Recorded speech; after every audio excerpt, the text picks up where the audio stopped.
And so I do want to clarify here. We are going to talk about some visual evaluation, but it's going to be more about muscle, finish, flesh, and those kind of things, not necessarily about, feet and legs or what we need to select for. I mean, at this point, I would say most everybody, if you were planning for summer shows, you probably have those. But we're gonna talk more about feeding for the animals that you have currently. You can go on to the next one. And so if you look at this, you can see in those pictures, those animals look all very, very different. In my opinion, there's the lines of those animals for the most part are all pretty decent. But if you think about where they are in terms of body shape or flesh, muscle, and maybe study where they're going to be at from a long-term maturity standpoint, we've got different sexes in here. And that's going to affect how those animals feed quite a bit. And so, if you look at the feeds that are kind of positioned underneath of those animals, those are our main base feeds that we talk about. 803 would be you heard Brad talk about that. It's kind of a late starter type feed, but also doubles as a product to use all the way through the feeding phase for us. But then, if you look at 1816G, those feeds are going to be very similar in terms of how they're built. Obviously, there's some different muscle, in terms of, if you're going to need more muscle, be more of an 18. If you like where you're at from a muscle standpoint, then, maybe be on more of a 16. And then, as we get closer to the right there at Smooth Coast and 10, I would say those are going to be more specialty type feeds as we work through there that are going to change, be a little bit more specific. I would say they're a little bit more unique to our lineup, in terms of some of the other ones that can maybe do a few more changes. And then we've got Show Pig Complete that kind of hits all various stages of that. As you work from the left to the right, you're going to be getting lower protein options as you work that way. And then there are some different fat levels that come into play there. I would say 803 is also going to be one of those products that majority of your pigs that are purchased, whether you buy them off a farm or through a sale, majority of those pigs are probably going to be on more of an 803 type product. And so I think that's really nice to see. The big thing, and I generally get pretty interactive when we talk through this, but I think something really neat to talk about and discuss is the difference in the sex of the animal. So if you're feeding a barrel versus a gilt, or if many of you feed both sexes in your barn, there's a big difference in how those pigs will consume feed. There's a big difference in how early they will flesh, and the hormone content of the gilts long term will really make them just a shot different to feed than what the barrels will be at some point in time. Another thing that I also like to talk about, and Brad did a great job talking about the basics and going through, if you need more weight, if you don't, and those things. And I would say, the visual evaluation standpoint, I think gets a little bit more difficult, particularly when you talk about maturity, because as we talk about maturity, I always like to relate it to people.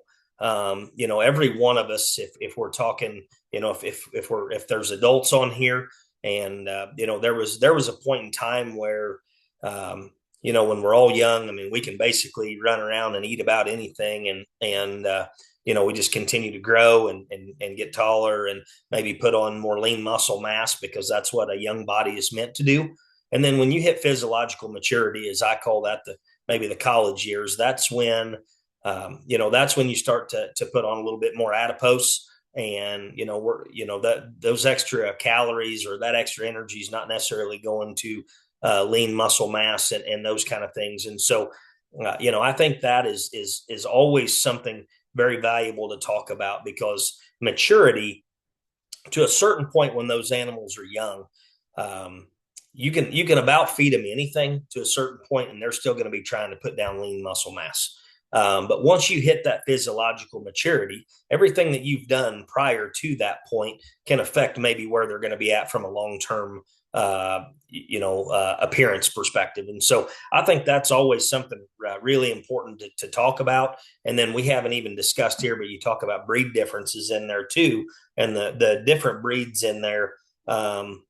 Can really affect quite a bit. You look at a lot of purebred animals, particularly if we're talking about purebred barrows. Pick some, whether Berkshire, Chester, Duroc, some of those animals that are able to really lay down flesh quite a bit quicker.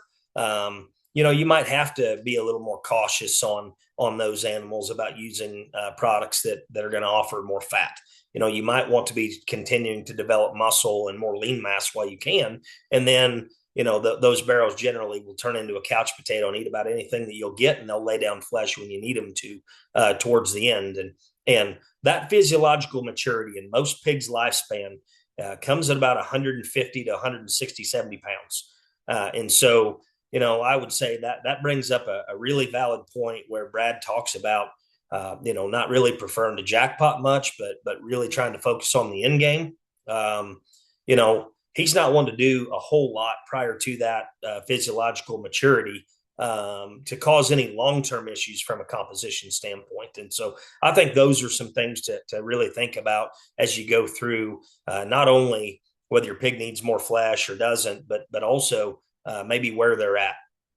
I tell a lot of people, I think one of the biggest, the easiest ways to determine if an animal has hit physiological maturity is when you go in either morning or night to do your next feeding and empty, that animal looks like they're kind of ready to go into the show ring. That animal's starting to hit maturity. And I think that is something that I use quite a bit. Is just determining when that animal is going to do that so that you can manipulate that animal with the feeds that are available. You can go on to the next slide, but I think this is a great example to look at. A lot of those things. The other thing that I wanted to mention as we go through there, as you work towards the right of that equation, and we looked at 10 on the end of that, and that's a feed that's built just a little bit different. It's got a little more calories in it, but a little lower protein. We have a few different options from a holding perspective that are in our portfolio, but I would tell you that if you need to really stop one in their tracks or really gain less weight, 10 is going to be a very good option to do that there towards the end.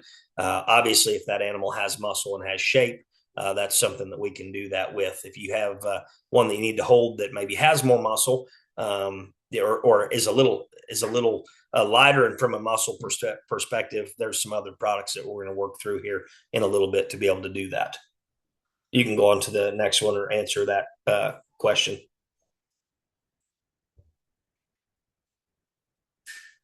All right, which complete feed helps hold pigs the most? The lowest protein option that Brandon discussed. Which one is the lowest protein option?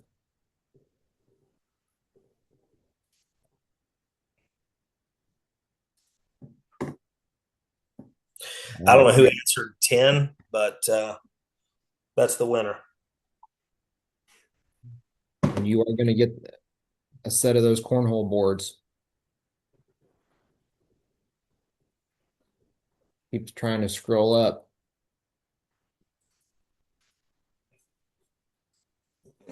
Let's go on to the next one, Yep. if we can, while we figure out who gets that one right. And go ahead. Jake Redolin. Jake Redolin. So I think there's a lot on these next two slides, and I want to bring something up here that I think is very, very important as we talk through the products that are available from a base feed standpoint. And you heard Brad talk earlier about base feeds. Honestly, we don't feed a whole lot of supplements early on in the feeding phase for sure. If we do, our main one would be full tank that we utilize here at home, and then primarily just make sure that we worry about our base feed being more right to the animal. And I would say that of that list, those feeds can all be used at any particular time on those pigs for the most part.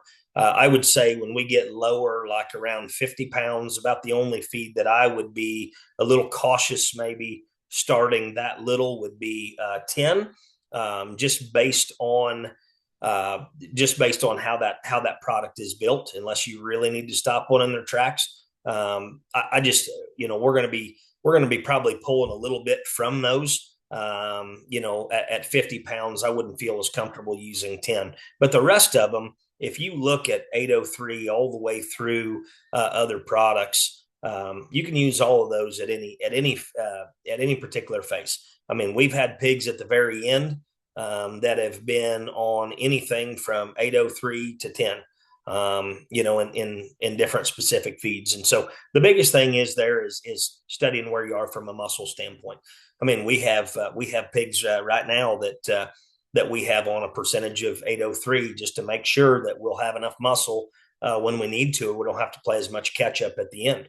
And so I do think as you're looking through that, if you have animals that you've got home that are anywhere in that 50 to 130 pounds range, which if you're feeding for a Midwest state fair, I would say that category is going to hit you very, very, it's going to hit you right between the eyes for the most part.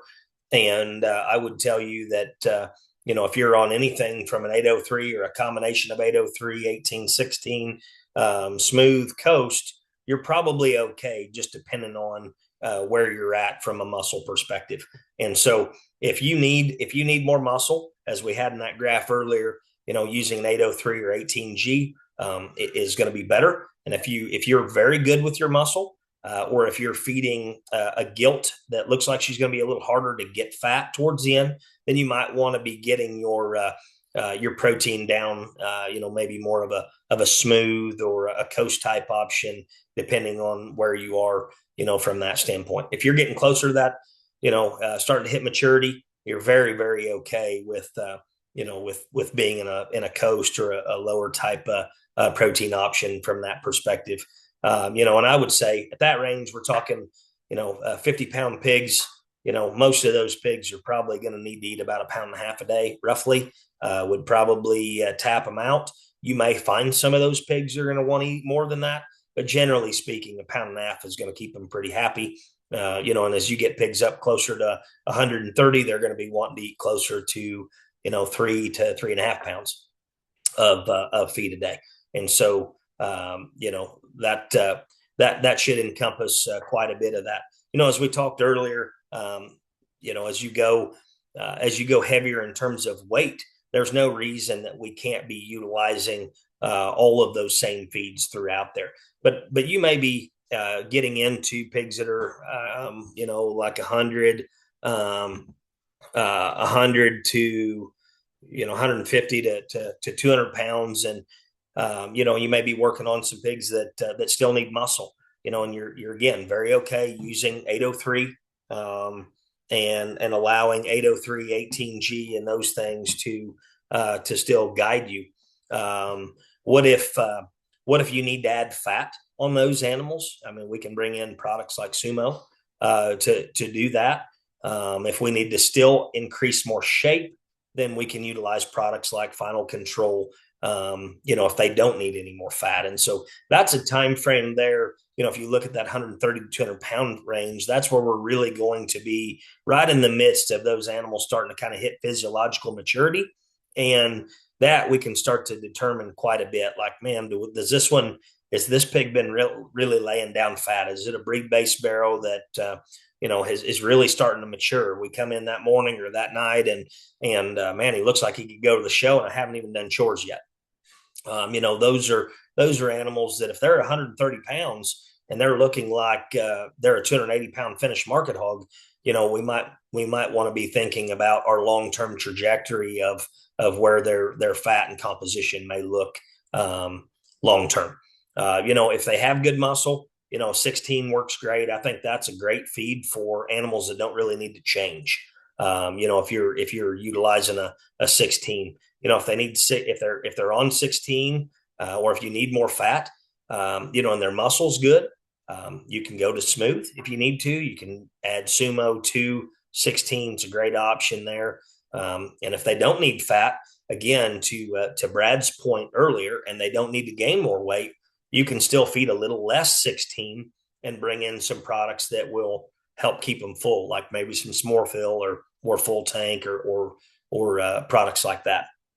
If those animals are really heavy muscled, from a base feed standpoint, smooth coast, 10, depending on what their game needs to be like, are great options. And again, just manage where you are from a fat standpoint, from that perspective. Go ahead and go to the next slide on this.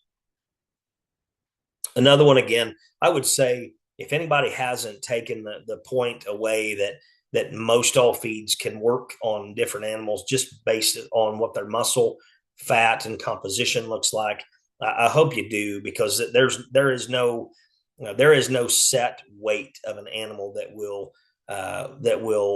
negate whether you can use a feed on them or not. To be honest, my least favorite thing in the world are feed tags, and because I think a lot of times those feed tags have on there the weight that they're supposed to be used on, or a weight that they can be used on, and that is a little frustrating to me in my perspective, because people sometimes think they get to a certain weight and they need to switch to a specific feed. And I would tell you, let the animal tell you what they need.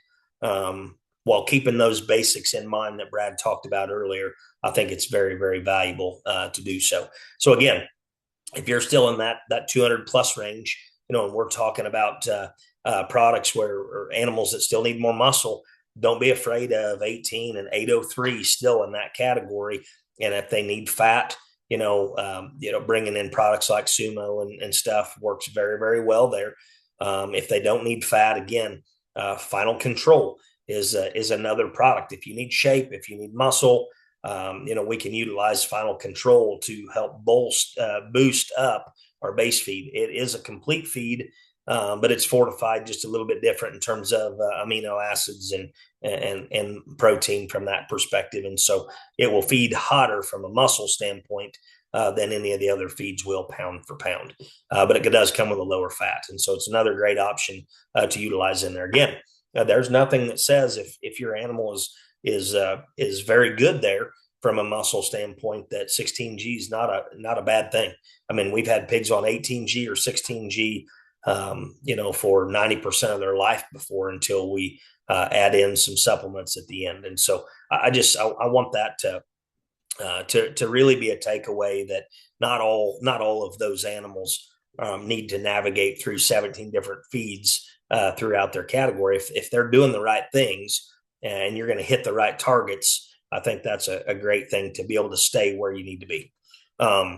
The last 21 days, I think, is where things can get really interesting. And that's where, in my opinion, the supplement game can get really fun.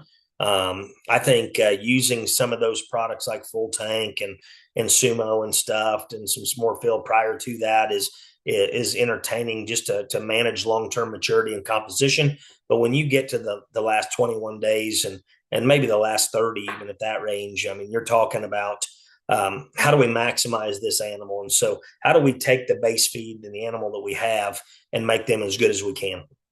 And so, if you have light muscled animals and you're 3 weeks out, and you're not utilizing an 803 product, if you're not using 803, I think that you're probably missing the boat on some of them. That's a product that is extremely digestible. It is our densest feed from both a digestibility standpoint and the combination of fat and calories. If we talk about, Brad talking about, hey, do you have a skinny pig? If you have a skinny light muscled pig, 803 needs to be in the lineup. And you look at 803 Game On Explode, great combination there.